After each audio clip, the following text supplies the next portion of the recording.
ఓం శ్రీరామచంద్ర పరబ్రహ్మణే నమః. ఓం నమో వశిష్ఠ విశ్వామిత్ర వ్యాస వాల్మీకి సుఖాదిభ్యః. ఓం శుక్లాంబరధరం విష్ణుం శశివర్ణం చతుర్భుజం ప్రసన్నవదనం ధ్యాయేత్ సర్వవిఘ్నోపశాంతయే. ఓం నమో బ్రహ్మాదిభ్యో బ్రహ్మ విద్యా సంప్రదాయ కర్తృభ్యో వంశ ఋషిభ్యో మహద్భ్యో నమో గురుభ్యః. ఓం శ్రీరామో రామభద్రస్య రామచంద్రస్య శాశ్వతః రాజీవలోచన శ్రీమాన్ రాజేంద్రో రఘుపొంగవః. శ్రీ యోగ వాసిష్టము ఉపశమ ప్రకరణము. అక్కడ ఆ ప్రదేశమంతా కూడా ఏ విధంగా అంటే లత అనేటువంటి వాళ్ళ చేత కప్పబడిపోయినట్లుగానే సూర్యుడు కూడా కప్పబడిపోయాడు ఆ యొక్క చెట్ల యొక్క సమూహాల చేత.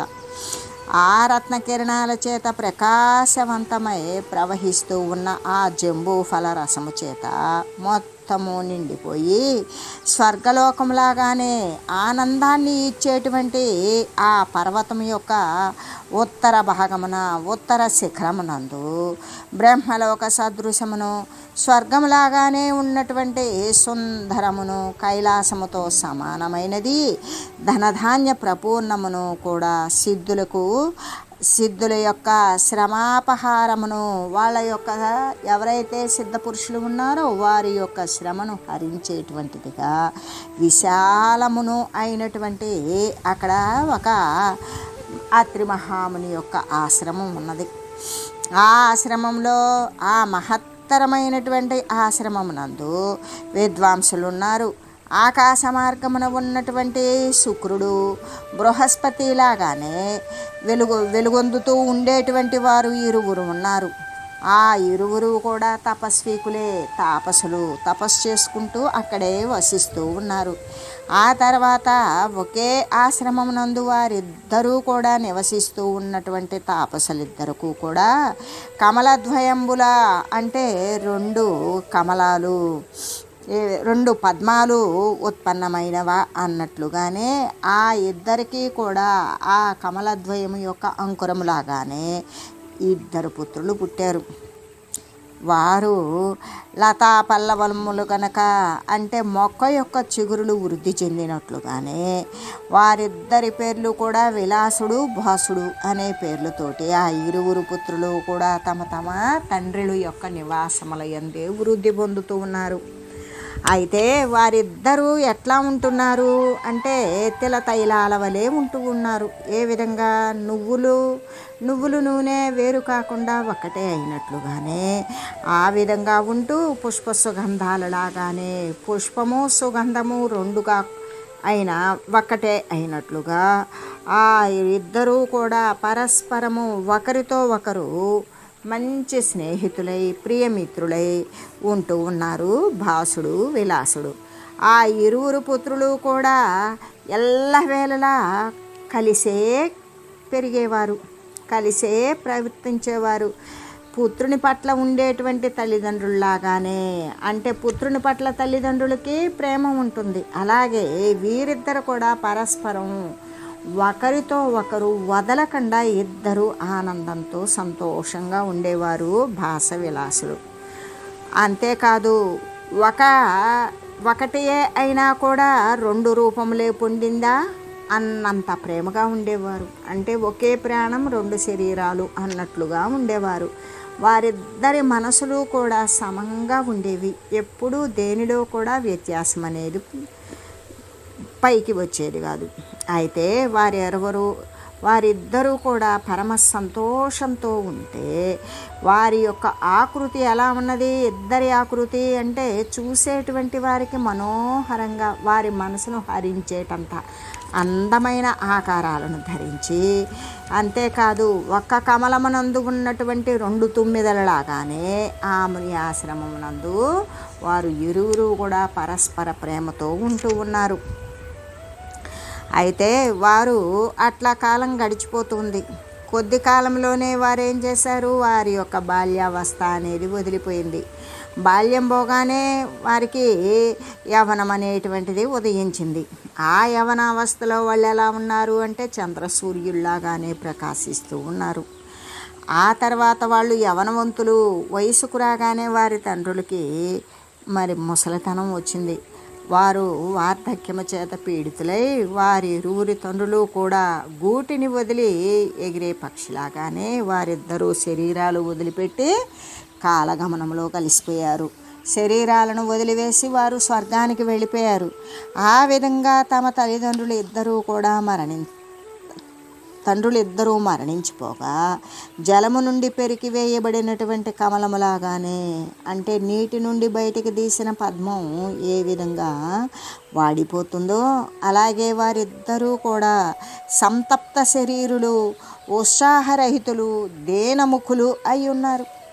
చాలా విచారంతో ఉన్నారు. అంతేకాక మాననీయుడవకు ఓ రామ, అక్కడ వారి యొక్క తండ్రుల దహన క్రియలు అనేటువంటివి చేశారు వారిద్దరూ కూడా కలిసి. తర్వాత చాలా శోకించారు. ఎలాగంటే లోకరీతిని మహాత్ములు కూడా ఉల్లంఘింపరాదు కదా. అంటే లోకరీతి ఏమని ఉంది అంటే తమ కుటుంబ సభ్యులు ఎవరైనా పోతే వాళ్ళు మిక్కిలిగా శోకిస్తారు. అదేవిధంగా వీరిద్దరు కూడా లోకరీతిని ఉల్లంఘించకుండా వారిద్దరూ తమ తండ్రుల యొక్క మరణానికి గురించి చాలా విలపించారు. ఈ విధంగా వాళ్ళిద్దరూ కూడా ఆ ఇద్దరు తండ్రులకి ఊర్ధ్వదైహిక క్రియలన్నీ కూడా చేశారు. అంతేకాదు చింతాగ్రస్తులై చాలా బాధతో ఉండి దుఃఖము పుట్టినటువంటి దీనత్వము చేత పెద్ద పెట్టుని ఏడ్చారు. ఏడ్చి సర్వ చేష్టలు కూడా వదిలివేశారు. వారు చేసేటువంటి నిత్యకర్మలన్నీ వదిలేశారు. ఎలా ఉన్నారు అంటే లిఖిత చిత్తరువులాగానే, అంటే ఒక బొమ్మ వేస్తే గనక ఆ బొమ్మ కదలకుండా ఎలా ఉంటుందో అలాగే వారిద్దరూ కూడా మూర్ఛను పొందినట్లుగా అట్లా జీవన సహితులై, అంటే మూర్ఛను పొంది కూడా జీవించి ఉన్నట్లుగానే, మూర్ఛను అంటే స్పృహ లేకుండా పోవటం జీవించి ఉండి కూడా అట్లా క్రియారహితులై ఉన్నారు అని చెప్పి ఇంకా కూడా శ్రీ వశిష్ఠ మహర్షి ఇలా చెప్తూ ఉన్నారు. అతిశోక పరాభూతౌ తస్తద్దృఢ తాపసౌ తాపసం శుష్క సర్వాజ్ఞ తావరణ్య ద్రుమావివ. ఓ రామ, మిగుల శోకాన్వితులు వాళ్ళు ఎంత శోకిస్తున్నారు అంటే తపస్సు చేత శుష్కించిన అవయవములు గలవారును మహాతాపసులు అగు వారు ఇరువురు కూడా. ఎందుకు? వారి తండ్రుల వద్ద ఉన్నప్పుడే వారు మహాజ్ఞానముతో తపస్సులు చేశారు. అయినా కూడా తండ్రుల యొక్క శరీరాలు మరి పతనమైన తర్వాత వారు మిగుల శోకాన్వితులై తపస్సు చేత శుష్కించిన అవయవాలు, అంటే కృషించిపోయిన దేహ సౌష్ఠవం లేని కలవారే మరి మహాతాపసులు, అంటే వారిద్దరూ కూడా తపస్సు చేసినటువంటి తాపసులే అవడం చేత వారు ఇరువురు కూడా అరణ్యంలోని చెట్లు లాగానే చలనం లేకుండా ఉన్నారు. విరక్తౌ విపినే కాలం క్షేపయామ ద్విజౌ వియూధా వ్యవసారంగా వనస్తామ గతౌ పరాం. ఆ తర్వాత బ్రాహ్మణులు ఇద్దరూ కూడా ఇరువురు వేరయ్యారు. వేరైపోయి ఇంకా ధనము పట్ల కానీ గృహము మొదలైన వాటి పట్ల కానీ వారి యొక్క ఆస్తుల పట్ల కానీ విరక్తి చెందారు. విరక్తి చెంది సమూహం నుండి కూడా వేరుపడిన మృగద్వయంలాగా కాలాన్ని గడిపారు. ఇక్కడ లేళ్ళు జింకలు అనేటివి మందలుగా తిరుగుతాయి. అయినా వాటి నుండి విడివడిపోయినట్లుగానే వారిద్దరూ కూడా వేరే చోటుకి వెళ్ళిపోయి కాలాన్ని గడుపుతూ ఉన్నారు. అంటే వారిద్దరూ కూడా ధనగృహాల పట్ల, వారి వద్ద ఉన్నటువంటి వారి తండ్రులు ఇచ్చినటువంటి గృహము పట్ల, ధనాదుల పట్ల కూడా వారు విరక్తిని చెందారు. సమూహం నుండి వేరుపడిన, అంటే లేళ్ల గుంపు నుండి వేరుపడినటువంటి మృగద్వయంలాగానే వారిద్దరూ కూడా కాలాన్ని గడుపుతూ ఉన్నారు వేరుపడిపోయినట్లుగా. ఆ తర్వాత వారి ఇరువురికి కూడా దినాలు, రోజులు, మాసాలు, సంవత్సరాలు చాలా గడిచిపోయినవి. చిట్ట చివరకు ఇక గర్తమందలి వృక్షంలాగానే వారు వార్ధక్యాన్ని పొందారు. ఏ విధంగా అంటే ఎట్లా అంటే వారు గోతి యందు పడినటువంటి వృక్షములాగా, అంటే ఒక తొర్రలోనో లోయలోనో మొలిచినటువంటి వృక్షంలాగానే వాళ్ళకి ముసలితనం కూడా వచ్చేసింది. అయితే అప్రాప్త విమల జ్ఞానౌ చిరాజర్జర తాపసౌ తావే కదా సంఘటిత విధ మన్యోన్యమూచతు.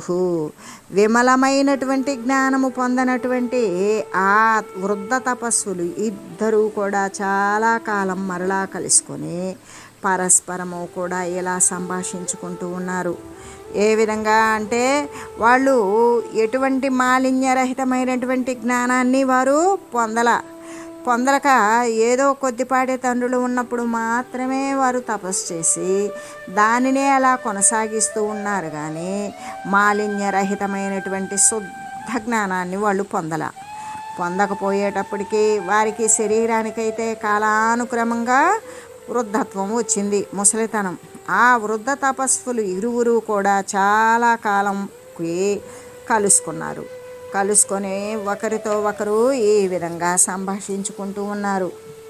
కచ్చిత్తే విజ్వర బుద్ధి కచ్చిజ్జాతస్త్వం ఆత్మవాన్ కచ్చిత్ తల్లిత విద్యస్త్వం కచ్చిత్ కుశలవానపి. విలాసుడు అంటున్నాడు, ఉత్కృష్టమైనటువంటి జీవితము అనేటువంటి వృక్షం యొక్క ఫలస్వరూపుడవును, హృదయ నివాసియు అగు చంద్రుడు లాంటి వాడవు, ఈ జగత్తు అనే ఉత్తమ బంధువు అగు మీకు స్వాగతమగుగాక. ఓ సాధు, నా వియోగమున ఇంతకాలము మీరు ఎచ్చట గడిపారు? ఎప్పుడో వేరైపోయారు కదా, ఇంతకాలం ఎక్కడ గడిపారు? మీ తపస్సు ఫలించినదా? మీ బుద్ధి సంతాపరహితమైనదా? మీరు ఆత్మజ్ఞానులయ్యారా? మీ విద్య ఫలీభూతమైనదా? మీరు క్షేమముగా ఉన్నారా అని అడుగుతున్నాడు. అంటే ఈ భాసుడు విలాసుని వద్దకు వచ్చాడు. విలాసుడు ఏమంటున్నాడు, సోదరా, నీ బుద్ధి సంతాపరహితమైనదా? ఏ బాధ లేకుండా పోయిందా? నీవు ఆత్మజ్ఞానాన్ని సంపాదించావా? నీ విద్య ఫలించిందా? నీవు క్షేమంగా ఉన్నావా అని అన్నప్పుడు భాసుడు అంటూ ఉన్నాడు. అయితే ఈ విధంగా అడిగారని శ్రీ వశిష్ఠ గురుదేవులు సంసారము పట్ల ఉద్విగ్నుడు, ఆత్మజ్ఞానము పొందినవాడు, ఈ విధంగా వచించుచున్నవాడు అగు విలాసునితో అతని మిత్రుడగు భాసుడు స్పష్ట రీతిని ఆధారముతో ఇలా పలికాడు. ఏమని భాసుడు అంటున్నాడు, సాధో స్వాగత తద్వైవ దిష్ట్యా దృష్టోసి మానద కుశలం తు కుతోస్మాకం సంసారే తిష్టతామియా. మాననీయుడవకు ఓ సాధు, మీకు స్వాగతమగుగాక. సౌభాగ్యవశమున మీ దర్శనము మాకు ఈరోజు అబ్బింది. సంసారమున ఉన్న మాకిక క్షేమము అనేటువంటిది ఉంటుందా? క్షేమం ఉండదు కదా సంసారమున ఉన్నటువంటి వారికి. అంటే భాసుడేమంటున్నాడు, మాననీయుడవకు ఓ సాధు, మీకు స్వాగతమగుగాక. సౌభాగ్యవశము చేత ఈరోజు నా యొక్క అదృష్టవశము చేత నేడు మీ దర్శనము జరిగింది.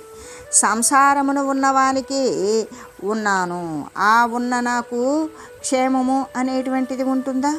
ఉండదు కదా అని యావన్నాది గతం జ్ఞేయం యావక్షీణాత క్షీణాన్న చిత్తభూహ యావత్తీర్ణోన సంసారస్థ వన్మే కుశలం కుతః. జ్ఞేయము ఎరుగనంత వరకు కూడా, జ్ఞేయము అంటే బ్రహ్మమనే కదా, తెలుసు కదా మనకి. అలాగే జ్ఞేయము నేను ఎరుగనంత వరకు కూడా కామ సంకల్పాదులు, కోరికలతో కూడినటువంటి ఏ సంకల్పాలు మొదలైనవి ఉన్నవో అవన్నీ కూడా నశించినంత వరకు కూడా, ఈ సంసార సముద్రాన్ని దాటనంత వరకు కూడా నాకు క్షేమము అనేది ఉన్నదా? అది ఎక్కడ ఉన్నది అని చెబుతూ, ఎలాగంటే ఎంతవరకైతే జ్ఞేయమగు ఆత్మను పొందబడలేదో, ఎంతవరకు చిత్తము దాని నుండి పుట్టినటువంటి ఈ కోరికలు సంకల్పాలు నశించలేదో, సంసార సముద్రము ఎంతవరకు దాటబడలేదో అంతవరకు కూడా నాకు కుశలమెచ్చట అని చెబుతూ, ఆశాయావదశేషేణ నాలూనాశ్చిత్త సంభవాః విరుధో దాతకేణేవ తావన్నః కుశలం కుతః. గొడ్డలి చేత వృక్షము నరుకబడినట్లుగానే ఈ చిత్తము నుండి జనించేటువంటి ఆశలన్నీ కూడా ఛేదింపబడనంత వరకు కూడా మాకు సౌఖ్యం ఎక్కడ? సౌఖ్యం ఉండదు కదా. ఎలాగంటే కొడవలి చేత లతాపాశాలు ఛేదింపబడినట్లుగానే ఈ చిత్తమందు పుట్టేటువంటి ఆశ ఎంతవరకైతే సంపూర్ణంగా నశింపలేదో అంతవరకు కూడా కుశలము అనేది ఎక్కడ ఉన్నది? లేదు కదా అని చెబుతూ యావన్నాదిగతం జ్ఞానం యావన్నా సమతోదిత యావన్నాభ్యుదితో బోధస్తావన్నః కుశలం కుతః. అంటే జ్ఞానము కలుగనంత వరకు కూడా సమత్వము అనేటువంటిది ఉదయించదు. అదే సమత్వము ఉదయించినంత వరకు ఆత్మబోధము ప్రాప్తించదు. ఆ ఆత్మబోధం ప్రాప్తించేటంత వరకు కూడా మాకు సౌఖ్యము అనేది ఎక్కడ ఉన్నది? లేదు కదా. ఎంతవరకైతే తత్వజ్ఞానము పొందబడలేదో, సమత్వము ఎంతవరకు కూడా కలగలేదో, అఖండమైన బోధ ఎంతవరకు లెస్సగా ఉదయించలేదో అంతవరకు కూడా మాకు కుశలమెచ్చట లేదు కదా. ఆత్మలాభం వినా సాధో వినా జ్ఞానమహౌషధం ఉదేతి పునరేవేయం దుస్సంస్కృతి విసూచిక. ఓ సాధు, ఆత్మలాభమును జ్ఞానమును మహా ఔషధమును లేకపోతే ఈ సంసారము అనేటువంటిది మహామారి కదా. ఈ సంసారము అనేటువంటి మహామారి మరలా కూడా ఉదయిస్తూనే ఉంటుంది. అది ఎలా పోతుంది అంటే ఆత్మలాభము ఉండాలి, లేదా జ్ఞానము అనేటువంటి మహా ఔషధమైన ఉండాలి. ఈ రెండు గనక లేకపోతే ఈ సంసారము అంటే శరీరం యొక్క రాకపోకలతో కూడినటువంటి విషయము. అది మళ్ళీ కూడా ఉదయిస్తూనే ఉంటుంది. అంటే సాధువు ఆత్మ లభించలేదనుకో, జ్ఞానము అనేటువంటి గొప్ప ఔషధము లేకపోయినా ఈ దుష్ట సంసారము అనే విసూచి వ్యాధి మరలా కూడా ఉత్పన్నము అగుచూనే ఉంటుంది అని చెబుతూ, ఓ మిత్రమా, బాల్యము అనే అంకురమును అతిక్రమించి నవయవ్వనము అనే చిగురులతో కూడుకొని వార్ధక్యము అంటే ముసలితనము అనే పుష్పాలు కలిగి ఈ సంసార వృక్షము మళ్ళీ కూడా జనించుతూ ఉన్నది. అంటే బాంధవరోధనము అనే తుమ్మెదలను, ముసలితనము అనే పుష్పములను కలిగిన మరణమనే లత ఈ శరీరము అనేటువంటి శిథిల వృక్షము నుండి మరలా ఉద్భవిస్తూనే ఉన్నది. చనిపోయిన తర్వాత కూడా పశువులు మొదలైనటువంటి నీచ యోనుల యందు నీచ ఉపాధులను ధరించి పాపకర్మను అనుభవించడం చేత విరసమై స్వర్గాదులను పొంది పూర్వము సంచిత పుణ్యకర్మల యొక్క అనుభవం మాత్రము చేత నీరసప్రాయమై మరలా అనేక సంవత్సరాలు వ్యర్థముగా కూడా గడుపబడుచు ఉన్నవి. అంటే విషయభోగ ఫలాలు అనబడేటువంటి ఏ సర్పాలైతే ఉన్నవో అవి తృష్ణ అంటే కోరిక అనేటువంటి గొప్ప ముళ్ళతో కూడుకున్నటువంటి ఈ దేహము అనే పర్వతం యొక్క ఇహ సంబంధమైన పర సంబంధమైన అంటే ఐహిక పారలౌకిక విషయభోగ సాధన క్రియల యందు గుహల యందు జీవులు మళ్ళా కూడా పొరులుచూనే ఉన్నారు కదా. సుఖలేశము గనక భాషించు న్యూనాధిక అంటే తక్కువ ఎక్కువల యొక్క దుఃఖాల చేత, శుభము అశుభము అంటే పాప పుణ్య కర్మల చేతను సదా ఉత్పత్తి వినాశముతో కూడుకొని రాత్రులు గడుచుచు అంటే పగలు రాత్రి అనేటువంటి కాలం గడిచిపోతూ మరలా వస్తూ ఉన్నది కదా. అయదార్థ క్రియారంభైః కథాశావేశ పల్లవైః క్షీయతే కర్మభిస్తుచ్చైరాయురాహత కర్మభిః. మిథ్యాక్రియలు అనేటువంటి ఫలములు అంటే అబద్ధ సంబంధమైనటువంటి క్రియలే. అనేటువంటివి అవే కదా ఫలితాలను ఇచ్చేవి. దురాశలు అనేటువంటి ఆకులు కలిగిన కర్మల చేత ఈ మిథ్యాక్రియాకారకులకు జీవులు తమ యొక్క ఆయువును నశింపజేసుకుంటూ ఉన్నారు. ఎలాగంటే మిథ్యాభూతములైనటువంటి ఫలాలు, దుష్ట ఆశల యొక్క ఆవేశములు అనేటువంటి చిగుళ్ళు కలిగి ఉన్నట్టే మిథ్యారూపములకు కర్మల చేత జీవులు తమ ఆయువుని నశింపజేసుకుంటూ ఉన్నారు. పరమాత్మ అనేటువంటి ఆశ్రయస్థానమునందలి వివేకము అనేటువంటి కట్టు కంబమున పెకలించున్నది తృష్ణ అనేటువంటి ఏ ఏనుగు పట్ల అయితే ఆసక్తి గలదైనటువంటి నిద్రా శూన్యమును అకు మనస్సును మదపటేనుగు దూరముగా పరిగెడుతూ ఉన్నది. ఏ విధంగా అంటే పరమాత్మయందే ఆశ్రయస్థానము అయినప్పటికీ కూడా అక్కడ వివేకము అనేటువంటిది అక్కడ నిలవడం లేదు. ఆ వివేకాన్ని కూడా పెకలించి వేస్తోంది. ఏంటది? కోరిక అనేటువంటిది. ఆ కోరికతోటి మనసు ఎల్లప్పుడూ పరమాత్మ ఆశ్రయానికి దూరంగానే పరిగెడుతూ ఉన్నది. పరమ పురుషార్థోపాయాలను వ్యర్థంగా పడగొట్టేటువంటిది. పురుషార్థోపాయంబులు అంటే మోక్షము నిర్వాణమే కదా. అటువంటి మోక్షాన్ని కూడా వ్యర్థంగా చేసేసి శరీరము అనేటువంటి వృక్షమున హృదయము అనే గూటి యందు ఉన్నది జిహ్వచాపల్య తత్పరయు ఎల్లప్పుడూ కూడా రుచులను కోరుతూ ఉండి కోరికలతో అభిలాష అనేటువంటి గ్రద్ద వృద్ధి చెందుతూనే ఉంటుంది. నేరసాని సుఖాలఘ్వీపతత్పేలవ గాత్రిగా జీర్ణపన్న సవర్ణేయం క్షీయతే దివసావళి.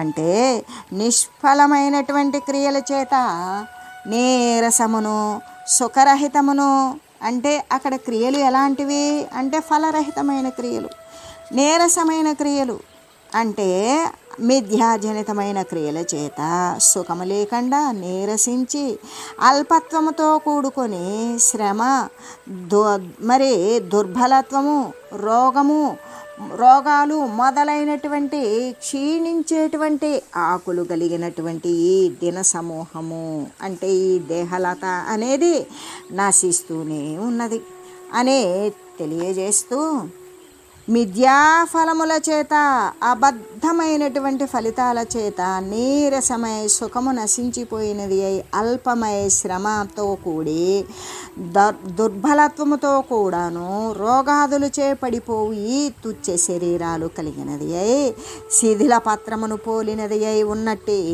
ఈ దిన సమూహము ఈ కాలము అనేది క్షయించిపోతూనే ఉన్నది అని చెబుతూ అంటే పుత్రాదుల యొక్క అవమానమును రజోగుణముచే కొట్టబడి వీరు ఎప్పుడైతే వృద్ధులయ్యారో పిల్లలు మరి ఎల్లవేళలా అవమానిస్తూనే ఉంటారు. నశించిన కాంతి కలిగినది ఇక అక్కడ వానికి తేజస్సు అనేది ఉండదు. మంచు చేత క్షయింపబడిన మంచు పడితే పద్మం నశించినట్లుగానే ఆ విధంగా ముఖము ధూసరితమగుచూ ఉన్నది. ఎందుకు? అవమానాల చేత కోరినది చేసుకోలేక శారీరక శక్తి తగ్గిపోయి ఆ విధంగా ఉన్నటువంటి వృద్ధాప్యంలో పడేటువంటి బాధ ఇలాగే ఉంటుంది. శుష్యత కాయ సరస ప్రగలద్యౌవనాంబస రాజహంస క్షణాదాయురనివర్తి పలాయతే. అంటే యవ్వనము అనేటువంటి జలము నశించిపోయింది, పటుత్వము జీర్ణించిపోయింది. అక్కడ ఏమున్నది? శుష్క దేహము, బలహీనమైన జీర్ణించిపోయిన దేహము అనేటువంటి తటాకము నుండి అంటే ఆ శుష్క దేహము అనేటువంటి చెరువులో ఆయు అనేటువంటి రాజహంస మరలా తిరిగి రాకుండా ఎక్కడికో ఎగిరిపోతూ ఉన్నది అని చెబుతూ ఎలాగంటే యవనం అనేటువంటి జలము నశించిపోయింది. యవనము అనేటువంటి జలము ఎప్పుడు నశించిందో శుష్క దేహము ఎండిపోయినటువంటి తటాకము నుండి ఆయుష్ అనేటువంటి రాజహంస మళ్ళీ తిరిగి రాకుండా ఎక్కడికో ఎగిరిపోయింది. అనే చెబుతూ, అంటే కాలము అనేటువంటి వాయువు చేత కంపించిపోయి శుష్కించిపోయి ఉన్న జీవన వృక్షము నుండి భోగములు అనేటువంటి పుష్పాలను దినములను కూడా పత్రములను రాలిపోతూనే ఉన్నవి. భోగాలు అంటే అనుభవయోగ్యాలు అయినటువంటి భోగములు అనే సర్పాల చేత నిండిపోయి అంతర్దుఃఖములు అనేటువంటి మండూకములచే వ్యాప్తమైనట్టే ఈ మోహాంధ కోప ప్రవాహములందు ఈ మనసు నిమగ్నమై ఉన్నది.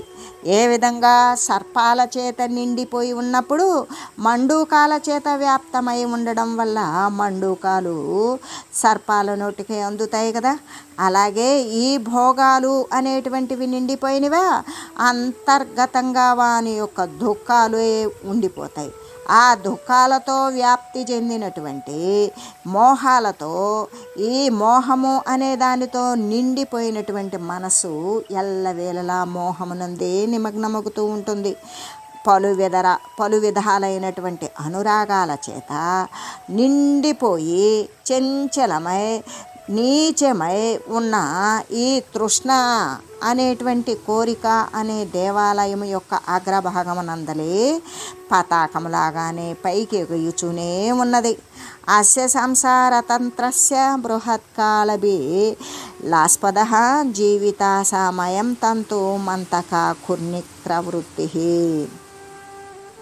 అంటే ఈ సంసారము అనేటువంటి మగ్గము యొక్క జీవితాశ అనే దారాన్ని మహాకాలము అనే బిలమున ఉన్న మృత్యువు అనే ఎలుక కొరికివేస్తూనే ఉన్నది.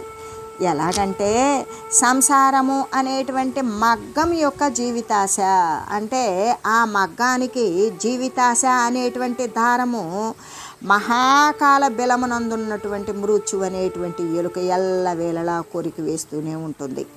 అంటే ఈ సంసారాన్ని జీవితాశ అనేటువంటి మహాకాలము మృత్యువు దానిని పెకలించి వేస్తూనే ఉంటుంది అని చెబుతూ, అస్య సంసారతంత్రస్య బృహత్కాల బిలాస్పద జీవితాశమయం తంతు మంతక కృంతతి.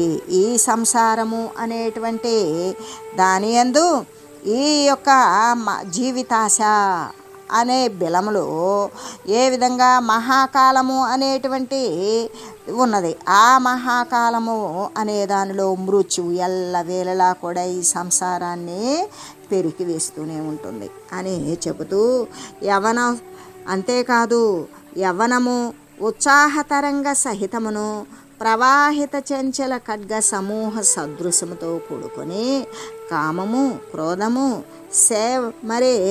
ఫేన సంయుక్తము అయినటువంటి ఈ తృష్ణ కోరిక లోభము మొదలైనటువంటి ఈ భ్రమణాలతో కూడుకొని ఇది సుడిగుండాల సహితమే అయినటువంటి జీవితము అనేటువంటి దుష్ట నది ఎల్లవేళలా ప్రవహిస్తూనే ఉన్నది. శిల్పము నృత్యము మొదలైనటువంటి కళా సమూహము జగత్తు యొక్క వ్యవహారములు అనేటువంటి తరంగాల చేత నిండిపోయి కల్లోలయుతమైనట్టి ప్రవృత్తి అనేటువంటి గొప్ప నది ప్రవహిస్తూనే ఉన్నది అని చెబుతూ, అనంత బంధు జనత నద్యో గంభీర కోటరే అజస్రం నిపతంత్యేత వితతే కాలసాగరే. అసంఖ్య బంధుజన సమూహాలను అనేటువంటి నదులు గంభీరమై విశాలమైనట్టి కాలసాగరం వైపుకు నిరంతరం కూడా ప్రవహిస్తూనే ఉన్నవి. ఈ అనంతమైనటువంటి బంధుజన సమూహము అనేటువంటి నదులు గంభీర కోటరముకు విశాల కాల సముద్రమున ఇది నిరంతరము పోయి పడుచూనే ఉన్నవి. ఈ దేహము అనేటువంటి రత్నశలాక నాశము అనేటువంటి ఈ బురద సముద్రమున ఎక్కడో ప్రతి జన్మయందు కూడా మునుగుతూనే ఉంటుంది అని తెలియజేస్తూ, ఓం మంగళం శ్రీ గురుదేవాయ మహనీయ గుణాత్మనే సర్వలోక శరణ్యాయ సాధురూపాయ మంగళం. ఓం మంగళం కోసలేంద్రాయ రామాయ రామభద్రాయ చక్రవర్తి తనూజాయ సార్వభౌమాయ జానకీ వల్లభాయ శ్రీరామచంద్రాయ మంగళం. ఓం తత్సత్.